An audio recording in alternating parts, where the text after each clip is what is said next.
Hi, Sagemont. I'm glad to be back with you. You've just completed week 3 of Reflecting Him, Living for Jesus and Loving It. So you have looked at the senses of the soul.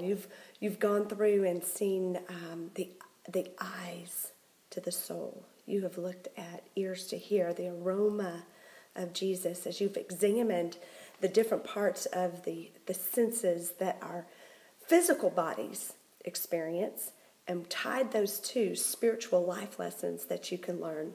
I pray that that has been a blessing for you, and as you go into your group, that God just pours out understanding, that the Holy Spirit is with you. And as I was praying this morning, what could I talk about tonight? This kind of hit me. Friday, I experienced a major spiritual attack, oppression from the enemy. I had a retreat that I was preparing for the whole weekend. And honestly, on Friday morning, tears were just pouring. And I was like, I don't think I can do this tonight, God. This, much less the whole weekend. I need your help. And I received an email from a friend I hadn't heard from in quite a few years. And she just said she had received the My Prayer Chair book, and she felt like God was calling her to pray over me. I sent back just a real message of, I need prayer. By the time I got to the retreat that night, I was able to walk up there and in God's strength, not my strength, because when I'm weak, He is strong, and through that weakness, He did what He needed to do, and honestly, the Lord just poured out all weekend through these women, and healing, and hearts that were connecting, and it was absolutely such a blessing. So this morning I wake up and thought, it's kind of chilly, so I think I'm going to make some stew. I had some leftover roast and got that out, put that in the pot, and dumped carrots and different vegetables in, tomatoes, the whole bit, onions, everything, and put it on the stove to cook. And I went back to my prayer chair where I was working on some Reflecting Him things. And about an hour and a half later, I thought, I better go stir that stew. Well, whenever I got to it, little did I know that I had actually left it on high. And all the juice had really drained out of it. And it was left with kind of the remains that were burned. So I thought, maybe the taste. Because when I took that lid off, it just went, the aroma just went up my nose, And I thought, maybe it didn't get to maybe the bottom layer was burned and maybe the top layer was not, maybe didn't receive that burned flavor. Well, I took a taste of it, and the burned taste was totally in the whole thing.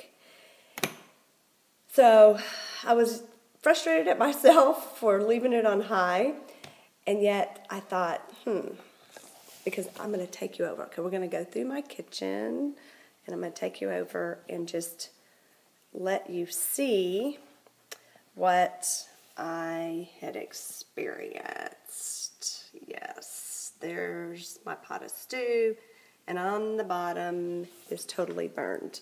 It looks like it tastes good, but it really doesn't. I know you can't smell it, but the smell is lingering throughout my home. And that thought kind of hit me that sometimes things look good, and others can't smell the smell, but you can. Just like my experience on Friday. Women there that night could not smell the oppression or what had taken place on that particular morning. All they saw was what God was doing in the midst of it. But I knew it was by Him, that only He could pull me from that particular situation. And so if you are in maybe you've experienced a burden situation, maybe you've experienced some oppression. It is real. It is lingering within. You see, the Holy Spirit's the one that takes that away. He's the one that we lean on to give us the strength that we need. So, hopefully you will be blessed by that, the freshness of it. Yes, my kitchen is not smelling very good. I'm glad you can't smell it, but may you be blessed as each one of you just breathe in His freshness as you view through His eyes what He wants you to see, as you hear exactly what it is that He wants you to hear today. Maybe you need to taste something of the sweetness of the Lord. Oh, my prayer for you is that you experience just a treasure that will be embedded within your hearts. So, until next week, what a blessing to be with you. Bye-bye.